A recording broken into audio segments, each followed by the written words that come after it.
కమిషనర్కు ఎవరు ఆర్డర్స్ ఇచ్చారో అది చెప్తారు. మున్సిపల్ కమిషనర్కు ఆర్డీఓ స్టాండింగ్ ఇన్స్ట్రక్షన్స్ ఇచ్చిందంట. మీరు అఫీషియల్గా ఇవ్వండి అమ్మా, అప్పుడు చెప్తామని చెప్తాం. వాళ్ళని కూడా ఇన్వాల్వ్ అవుతాం, హ్యూమన్ రైట్స్కి వెళ్తాం, వాళ్ళని కూడా ఇన్వాల్వ్ చేస్తాం. మాకు చట్టం ఏదో తెలియదు. మేము చట్టసభలలో కూర్చున్నారు, చాలా క్లియర్. వాళ్ళని మీ కలెక్టర్ నియమనం హ్యూమన్ రైట్స్ కింద అది. ఈ పట్టణంలో ఇది ఒక్కటే అసైన్లో కడతాలంటే అది వేరు. ఆయన ఉత్త మనిషి ఏమన్నా మెడికల్ కాలేజ్ తెచ్చిన మనిషి ఉంటుంది అన్నట్టు ఉండదు కదా. నేను దయచేసి మీకు ఒకటే చెప్తున్నా, రూల్ మేము క్రాస్ చేస్తే మమ్మల్ని ఆపాలి.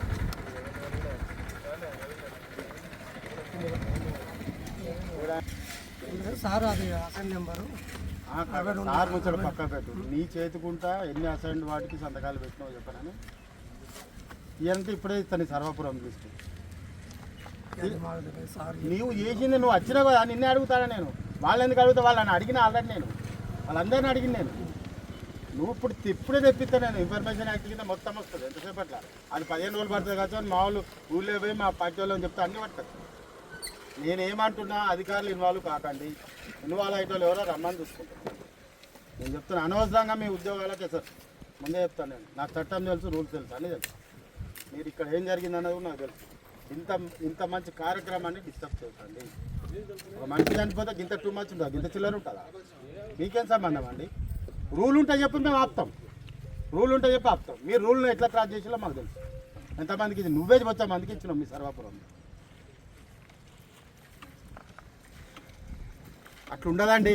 మీరు ఉద్యోగస్తులు మీ ఉద్యోగాలు పడం పెట్టుకొని వస్తా అంటే రండి, లేదంటే రాజకీయంగా మేము తెలుసుకుంటాం. మేము ఎవరినేమంటాం ఉద్యోగస్తుల జోలికి రాను కూడా రాము. మేము వాళ్ళతో కూడా అదే ఇప్పుడు మీరెందుకండి వాళ్ళు ఎవరో ప్రెజర్ పెట్టి చేస్తున్నారు. ఎందుకండి పద్ధతి కాదు కదా. ఏం చేస్తానా మేము మంది జాగాలు కబ్జా చేస్తామా అండి? మా స్థలాన్ని మా ఇంట్లో మేము ఏమైనా బాగోతామా ఆడించుకుంటామండి? మీకేం సంబంధము? సార్ ఎవరండి? ఆయన కూడా ఒక ఎంప్లాయ్ అండి, పబ్లిక్ రెవెన్యూ తోటే బతుకుతాండి. ఆయన కూడా మీ ఆర్డీఓ తోటే మాట్లాడినా, ఉమారాణితో. అట్లా కాదండి, మీరు డిసైడ్ చేసుకోండి. వీడికి వచ్చే స్పాట్ మీదకి వచ్చే ఎవరైనా డిసైడ్ చేసుకోండి. మేము కాదు డిసైడ్ చేయాలి. మేము ఆల్రెడీ చెప్పాల్సింది చెప్పినాం, మీడియాకి చెప్పినాం, అందరికి చెప్పినాం. చట్టాన్ని మేము గౌరవిస్తాం, మీరు చెప్పండి.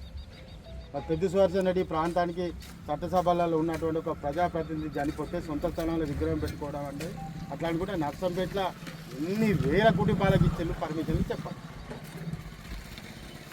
రమ్మడం మీ వెనకెవరు ఆడిస్టోళ్ళు రమ్మని రాదబ్బా.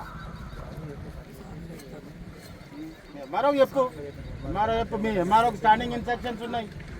ఆడియోని ఇవ్వను, ఆడియోకి కలెక్టర్ని ఇవ్వను. ఎందుకు ఈ లోళ్ళంతా ఇవ్వమని మేము దాన్ని తేలుస్తాం. వాళ్ళని కూడా మేము హ్యూమన్ రైట్స్ కింద పెడతాం. ఎందుకు పెట్టాం? బరాబర్ పెడతాం. హ్యూమన్ రైట్స్ కింద పెట్టేస్తాం మేము కూడా.